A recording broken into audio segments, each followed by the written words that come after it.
right. Now, with this episode of Nerds Drink Whiskey, as with this entire month, we decided to invite a true Irishman, Christian Doyle, Journey Quest, Gamers, and Masters of the Metaverse, and so many other things. The list is long. We're not going to go through the whole list each time. So, because we want to get to the whiskey, which we got.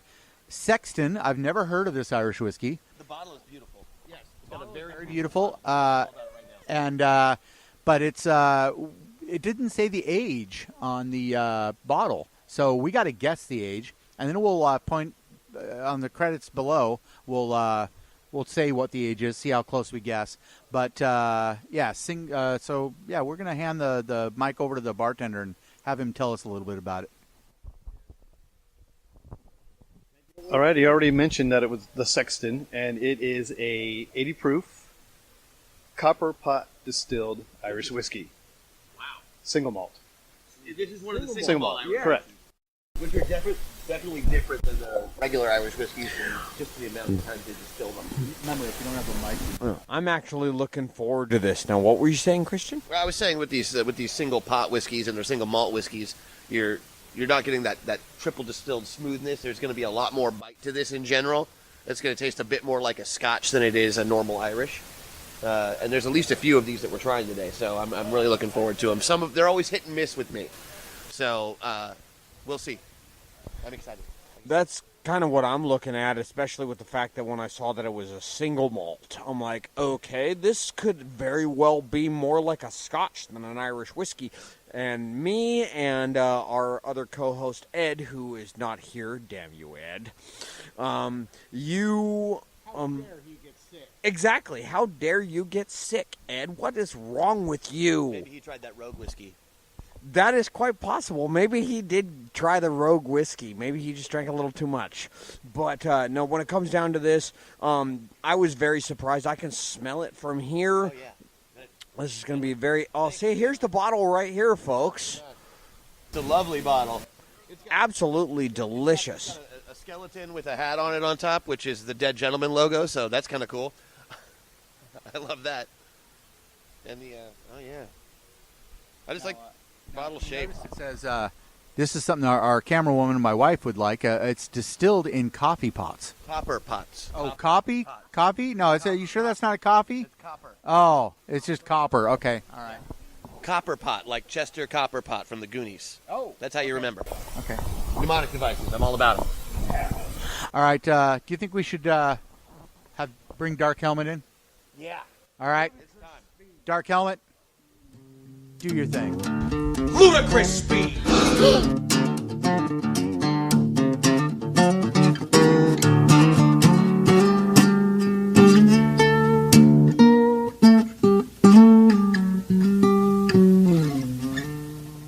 Not how ludicrous speed works.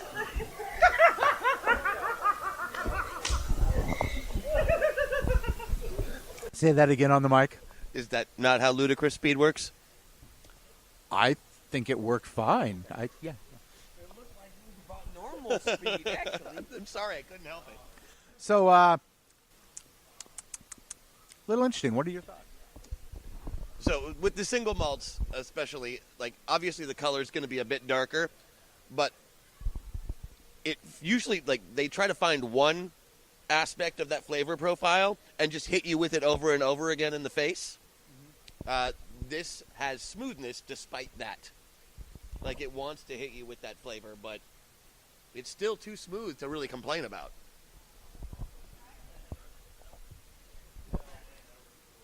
I'm gonna guess. About 10 years on the age. I'm going 8.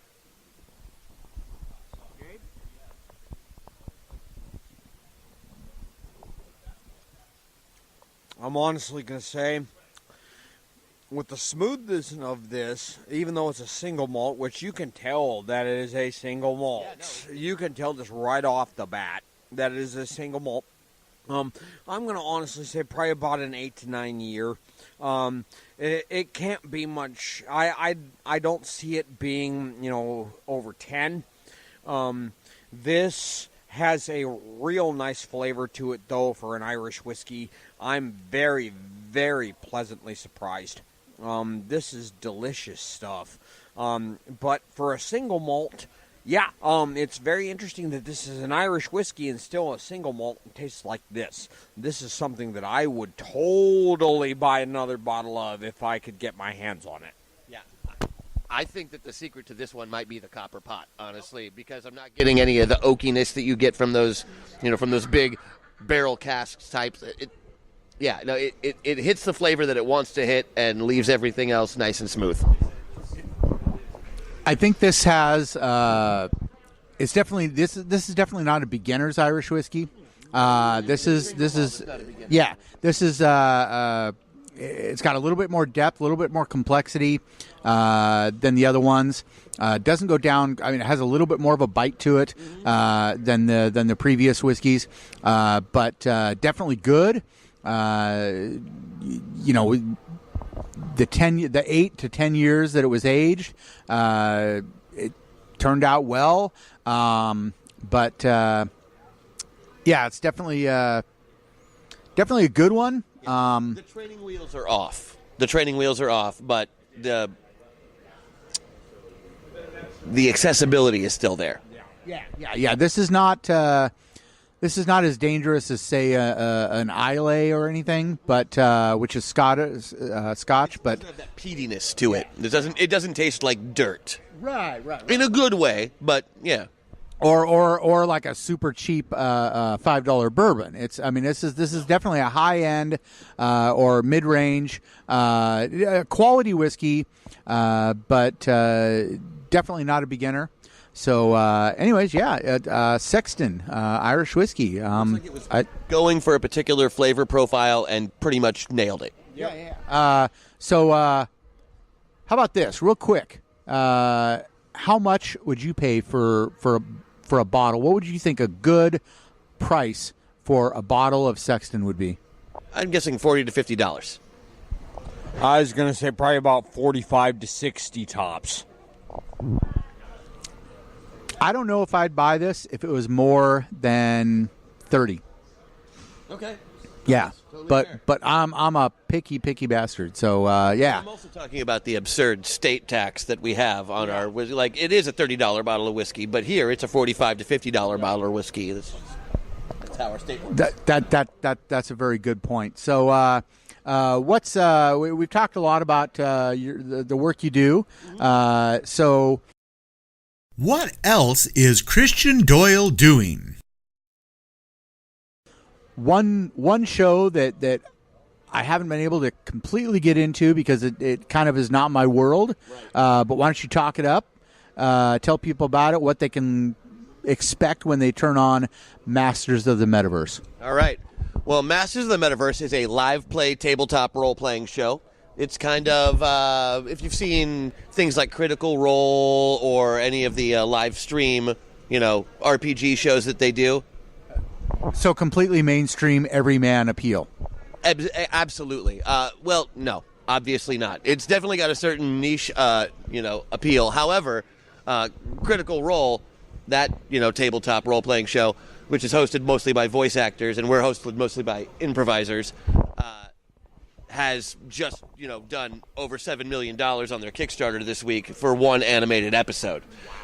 So people do watch live play. I mean, it's become an actual phenomenon, and we wanted to not capitalize on that, but still do something because we like playing games.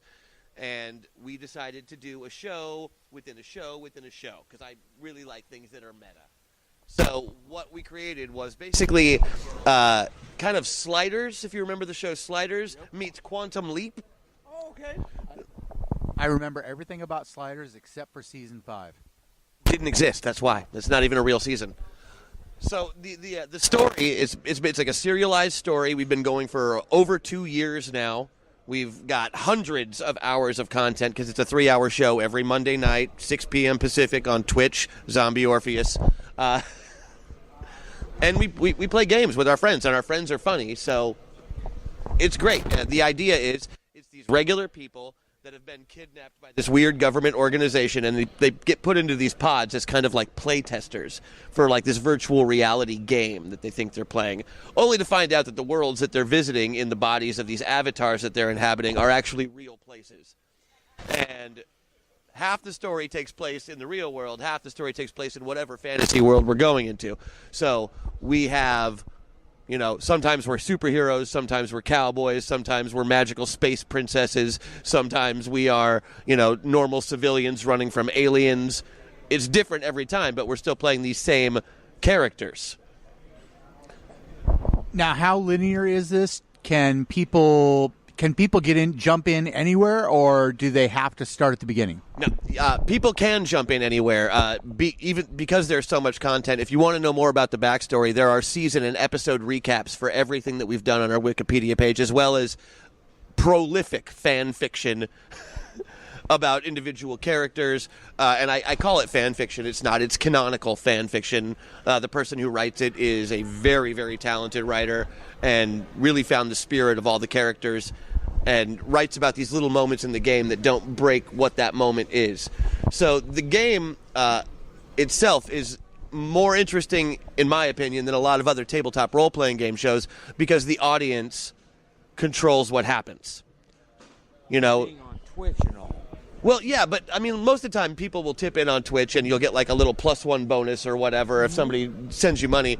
We take it many steps further. We let them rewrite entire scenes. We let them, you know, give obviously buffs and to help the players along, trolls if they want to mess with the players, special abilities. Sometimes we have abilities that let them that make them rather switch character sheets for an entire round, so they have to play a completely different character in the middle of a fight. You know, they're suddenly standing in a different place with different abilities, fighting somebody completely new.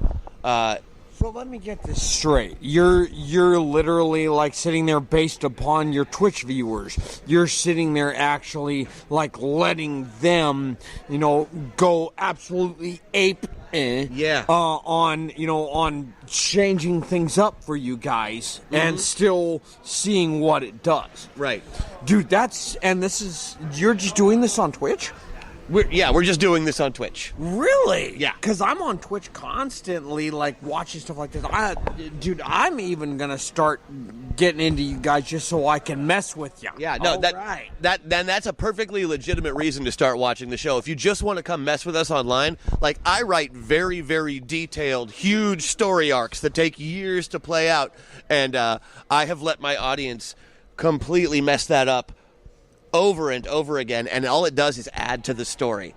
So it's my baby, you know. It is something that I created with my friend Chris, and my friend James has since come on and taken over a lot of the story stuff, and I think we've created something completely unique and very, very entertaining.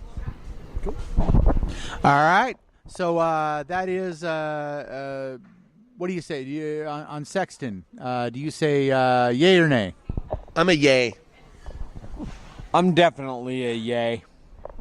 I'd say a yay, as long as it's not too expensive. Like I said, Price point's going to be an issue.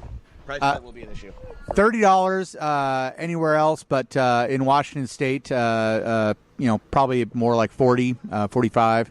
Anything more wouldn't pay for it. But definitely good, high quality whiskey, and So as you can see, back behind us, they're setting up for Pamela Moore. We're all fans of Sister Mary herself. I thought I was doing my one-man Hamlet today. If you want to do a one-man Hamlet, we can totally set something up. No, not even I'm that egotistical. Okay. All right. Tune in next week to see if we can talk Christian Doyle into doing a one-man Hamlet.